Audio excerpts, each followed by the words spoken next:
Okay, what up, friendos? What's going on? How's everyone's day? How we all doing? It looks like Electronic Arts, and this is a theme that you'll have noticed over recent years with the quadruple A, the triple A games industry, really displaying that they truly do not know why their products are failing. And this is not going to be your typical woke, anti-woke crusade video. Like, that's just such a played out and silly narrative. I'm sure some of those elements play a factor for some games, but as is proven by games that are overtly in one direction or the other being successful or failures, obviously that's not the reason why things are the way that they are. The reason why things are the way that they are, we'll get into in a little bit in the video, but my opinion is that it's just a case of saturation. It's a case of the market being more competitive and fierce than it's ever been. Companies spending a decade saying that they need to make live service products and multiplayer games and an ever-evolving well of content, and then being shock horror, surprised Pikachu face when single-player games sometimes aren't selling as well as they'd hope. Because, I mean, you've created this world by making everyone play live service games and constantly drink from the same pool that they paid for or is free to play. And then you're surprised when they're full up, when they're not thirsty anymore, when stuff releases that isn't a Game of the Year contender. But this is Electronic Arts, another, one of the big legacy publishers, probably one of the biggest companies in video games, has been for many years. And kind of like Ubisoft, doing and saying the same things like Warner Bros. Does with their video game sector, saying, oh, live service, live service, live service. If it's not live service, that's why it failed.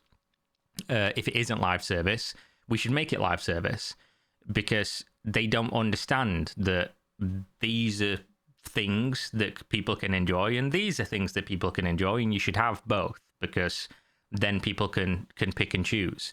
Instead, they think unless something can just be perpetual revenue, then that's an issue. So from this article, PC Gamer, it sure sounds like Electronic Arts thinks cutting Dragon Age the Veilguard's live service components was a mistake. Now, I played Veilguard. Unlike a lot of people who have criticisms and opinions on Veilguard, I played the game. I played all the Dragon Age games. I've finished all the Dragon Age games. I've not yet finished Veilguard. Will I go back and finish it? Probably at some point. It took me a couple of years after Inquisition came out to finish that game.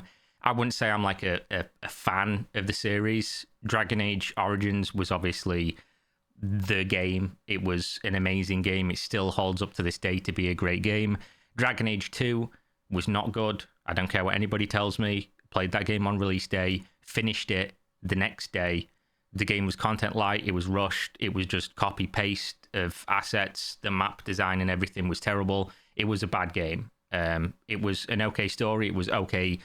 The thing about Dragon Age has always been the world that they built is cool, and the aspects in the world. But the actual games are worse than what your imagination would be. Dragon Age would probably make great books, because aside from the first one, which had not great gameplay but had a great story, they're not great games. Dragon Age Inquisition, I finished it a couple years after release. I played it when it came out for like 40 hours. Didn't finish it. Came back to it a couple years after release. Finished it. Went and played it last year, start to finish. Finished it like 60-something hours or whatever. That is a bad game. I don't care what anybody tells me. It's not aged well. It is not a good game. So for fans of the Dragon Age series, what have you got? You've got Origin, which was admittedly a great game a long ass fucking time ago, and then you've just got mediocre, stopgaps. It's cheap imitations. And then obviously you look at BioWare as a company, and what have you got with them? Like, the last time BioWare was making good games was a decade ago. Everything after that's just been not very good. So it's not very surprising when they release their latest installment of a series that's been perpetually mismanaged and not very good, and it's not very good. Shock. Crazy, right? Who knew that wasn't going to sell well after the fact that the other games in BioWare's roster have not been good for years? But obviously, it wasn't worse because of live service not being there. That would have made it even worse. It was a bad game because, I mean, it wasn't even that bad of a game. It's just compared to what else is available on the market, it's just mediocre. There's just no reason to play it. Unless you're like a diehard Dragon Age fan, which again, if you are, I mean, kudos to you for sticking it out, I guess. There's so many better games out there. There's so many better stories if you like reading books or watching TV shows or whatever, that I personally don't see a need in the market or like where this is filling. And that's kind of, I guess, why the games industry is how it is right now, is that these companies are throwing more and more money behind these projects thinking, oh, we have a space in the market because this game did well, or, you know, this prior game in the franchise did well, without asking themselves, like, where exactly does this fit? Who is this for? Who's going to play it? Because if you've got a mediocre single-player RPG at this point, who's fucking buying it? Like, I'm not joking when I say every single one of us has thousands, even if we ignore all other forms of media and all the stuff you could be doing with your day, jerking off, fucking going and touching grass, spending time with friends or family, ignore all the other things, TV shows, movies, comics, fucking manga, whatever it is, and just focus on video games. Who's spending $70 in 2025 on a mediocre, like 6 or 7 out of 10 video game? Even if you ignore all the noise around Dragon Age, Veilguard, and whatever new other AAA game comes out and does well or not well, who the fuck is just buying these things day one? I don't know anyone who does. I sincerely don't. I haven't done for many years. Maybe that's a bubble problem. But as is displayed from the record amount of games that are coming out and not doing well, companies are just throwing money at things thinking this is just going to come out and do well. That's not where the industry is. It hasn't been where the industry is for years, and it's going to take years for them to catch on and figure it out and get to where we are, because it takes 3 to 5 years to develop these games. They're spending hundreds of millions of dollars on them, and they're only just figuring out that the market shifted, that there's no room for mediocrity anymore, and if there is, it needs to be cheap because they need to be able to recover their costs easier. Spending hundreds of millions of dollars on a single player game now is not great. So maybe that's why they think they needed live service, so they could milk what they already had. But the information they give here and their takeaway from it is so fucking delusional. And I do love some delusional AAA video game takes. So let's read it. Dragon Age Veilguard had a strong launch and solid reviews. Somewhat, I guess, depending on which reviews you use. Games journalists liked it, and it got review bombed. I think the general consensus of, like, not journalists and not review bombers was that it was just not a great game. It was not even a very good game. It was like a 6 or 7 out of 10, which is fine. Like, people make out like Veilguard is an abomination, like it's the worst game ever made. It was just okay. Like, it's not offensive. It's not fucking good. It's just okay, and that's fine. But obviously the discourse online surrounding it was like, this is the worst game ever made. How have they ruined Dragon Age, a storied franchise that hasn't been good since the first one ever? It ultimately fell significantly short of EA's sales expectations because the sales expectations are wrong, leading to a dramatic downsizing of BioWare. Deserved. I'm sorry to say this, and I don't like people losing their job, but at the end of the day, I don't know how BioWare have survived to now, because they haven't made good games in years, like I said. As expected, the company addressed the question of what went wrong during today's quarterly financial call, and it sounds like CEO Andrew Wilson thinks the decision to ditch the live service elements of Veilguard was a mistake. Fucking delusional. So he says, Q3 was not the financial performance we wanted or expected. Wilson said during today's financial call, we know as a leader in global entertainment, great titles, even when built and delivered with polished execution, can sometimes miss our financial expectations. Make better games. In order to break beyond the core audience, games need to directly connect to the evolving demands of players who increasingly seek shared world features and deeper engagement alongside high-quality narratives in this beloved category. No, they don't. Dragon Age had a high-quality launch and was well-reviewed by critics and those who played. However, it did not resonate with a broad enough audience in this highly competitive market. So this part's right. It did not resonate with a broad enough audience in this highly competitive market because it wasn't a good game. It was an okay game. And there's space for okay AA games. There's space for okay indie games. There is not space for a $70, hundreds of millions of dollars to recoup AAA narrative-based single-player game. There isn't. If you think there is, you don't deserve a job in this industry, especially as an executive of one of the biggest companies in the industry. You are fucking delusional. Like, the idea that people are seeking shared world features and deeper engagement in single-player games is just... I don't know what to tell you guys. There are people who play single-player games, and there are people that play multiplayer games. There is a massive crossover between the two, but single-player games don't have to be multiplayer games. There doesn't have to be shared anything. For the same reason, a book doesn't have to be a movie. Like, they're there to be enjoyed in different ways, and you can make both of them as long as you make them well. Like, this idea everything suddenly has to be online, we know why they're doing it. It's because they can basically extract maximum amount of value for minimum amount of effort and content. Because if you can make something that people are constantly on the wheel, you don't have to keep fucking greasing the wheel. Like, you don't have to make new wheels. I guess you do have to grease the wheel. Bad analogy. You just don't have to make new ones. And it makes me laugh. It really does. Because, like I said earlier, the games industry has spent over a decade at this point telling us we need live service, everything has to be live service. And then when everything is live service, they're surprised when people don't buy new games.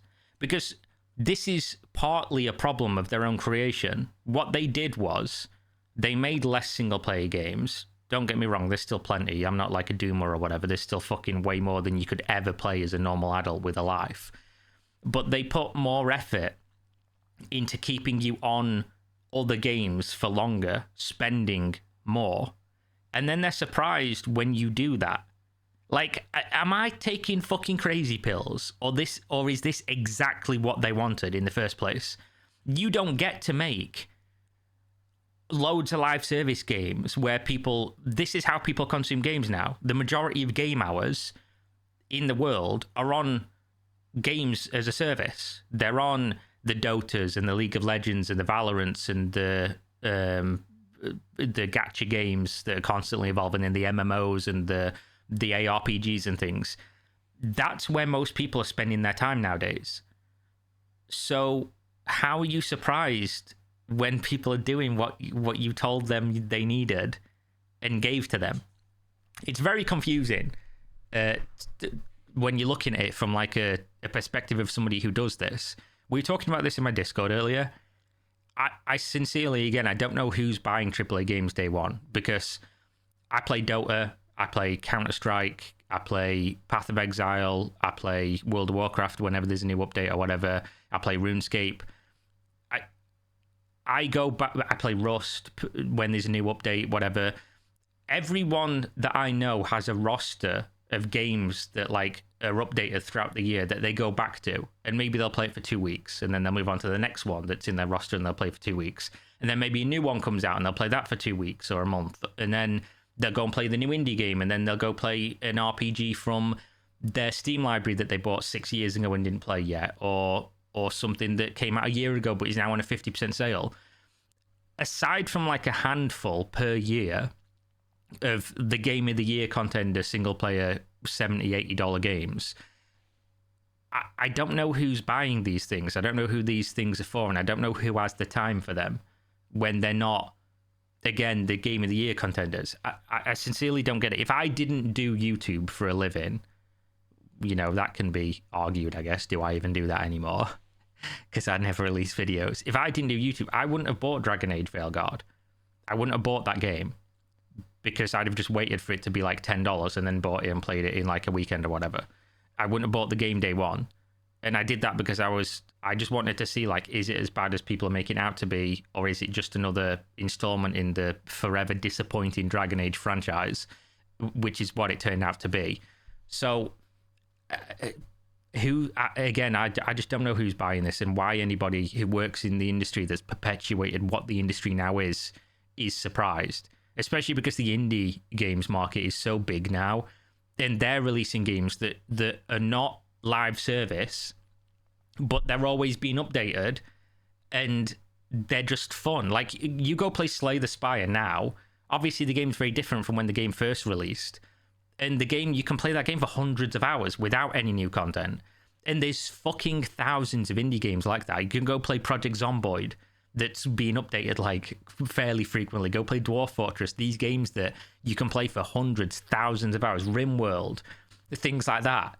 And it's like, who the fuck has time and money for anything that's not what you already want to play, what you're already playing, what you already know about, or that isn't like getting rave reviews. Like, I just finished yesterday. I just rolled credits on Kingdom Come Deliverance. I played the like combat alpha of that game when it was on Kickstarter or whatever, like years and years and years ago, to the point where I don't even remember when it was.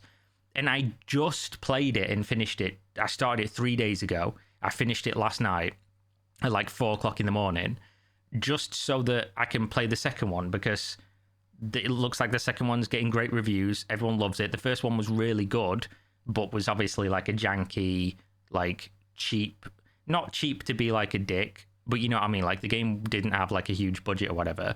And all I was hoping for is, is number 2 just going to be a more polished version of this? Because if it is, that's fantastic. And it's like, that's the type of games people are spending their money on. They're the games that are going to do super well. It sold 1 million copies in the first day. 1 million people have logged into the game.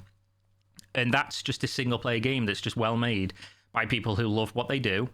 They've got something, they know who it's for, they're making it for those people, and they've just iterated upon what they'd already done and seen success with. And there's no bullshit with it. There's no like live service being shoehorned in. There's nothing like that. They're the type of games. It's like building upon your own success. Whereas companies like EA have coasted on decades past success. Like, the only reason EA is really even a relevant company nowadays is through games that are no longer good, and a sports division that is just a bunch of people who buy the same game every year that don't buy any other games. They're just sports fans who play like an EA game, and that's what they do. And then they spend loads of money on the cash shop in those games, and that's what they've got going for them. Like, EA don't release games that do super well other than that, outside of like a few every now and again. And obviously BioWare was one of their big studios, and that's fucked now basically. It's a lot of words to not say much, but I find that last bit interesting. It's well known that Dragon Age Veilguard was initially intended to have a substantial live service component, reflecting EA's commitment to live service games. But after Anthem tanked, development was shifted back to a purely single-player experience, which was good. This was the good direction. You just made a bad game. Wilson's comment about players wanting more shared world features and deeper engagement pretty strongly suggests to me that EA views the absence of live service features, rather than any particular failing of Veilguard itself, as the real problem. Delusional. I don't know how you have a job, a very high-paying job, saying this. You're just completely out of touch with your entire fan base. I'm surprised you even have a fan base, but the fact that you do, you don't know what the fuck they want. EA Chief Financial Officer Stuart Canfield echoed Wilson's statements in his own comments on Veilguard. Quote, historically, blockbuster storytelling has been the primary way our industry has brought beloved IP to players. Yeah? The game's financial performance highlights the evolving industry landscape and reinforces the importance of our action to reallocate toward our most significant and highest potential opportunities. I mean, that's like a sentence of saying nothing.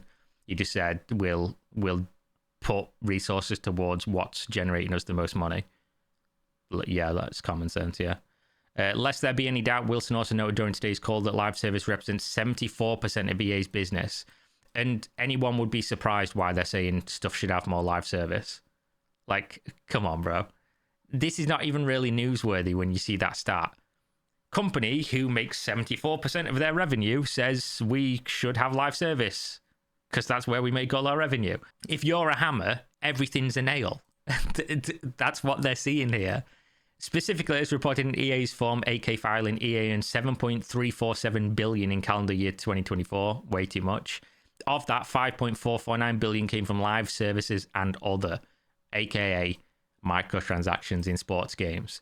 That's a big chunk of change that you're not going to get from one and done video game sales. And it feels that's what Canfield is referring to when he says most significant and highest potential opportunities, of course, especially since he refers to blockbuster storytelling in the past tense. Dragon Age appears to be done and over, at least for now, but it's a shame. Look what they did to my boy. Look how they butchered my boy. You would have thought, and I definitely did think this back in the day, when Dragon Age Origins came out, I was like, wow, is this what gaming's going to be like in the future? Wow. Just think of what things are going to be like in 2, 3, 4, 5, 10 years. And then you look at what we get now from these companies. I'm not saying gaming in general, because gaming has evolved. And what we get from indies now and AA's and companies that otherwise would never have had the ability to make the games that they're making, the things we get from them they're carrying the industry for me, for sure. But the things we get from like the big companies, it's just fucking embarrassing 9 times out of 10. Like, I don't know, bro. There's some studios that always make like good-ish to great games. A lot of Japanese studios make great games. Like if you're like a Yakuza fan, like they're just pumping those out and they're always fun, interesting, cool games. If you're like a Monster Hunter fan, they're coming out, they're always good. If you're a FromSoft fan, they're coming out, they're always good. Final Fantasy's obviously doing super well. There's a lot of like JRPGs and things like that coming out that do well. If you're like a Western AAA single player game enjoyer, man, it's a fucking it's a mess out there, which is fine. You know, it just basically means that the market's going to decide. Some are going to fail. Many have been doing recently. A lot of really big flops lately in the AAA gaming space. And that just leaves more opportunity for smaller games to come out, do super well, and fill the void that's being left at probably a more reasonable price point, that then puts money into the pockets of people that are making games for gamers, that don't want to just treat you as if you're just somebody who's going to buy live service games forever and somehow still continue to buy and play all of them, even though you've been sold live service games for a fucking decade. But there we go.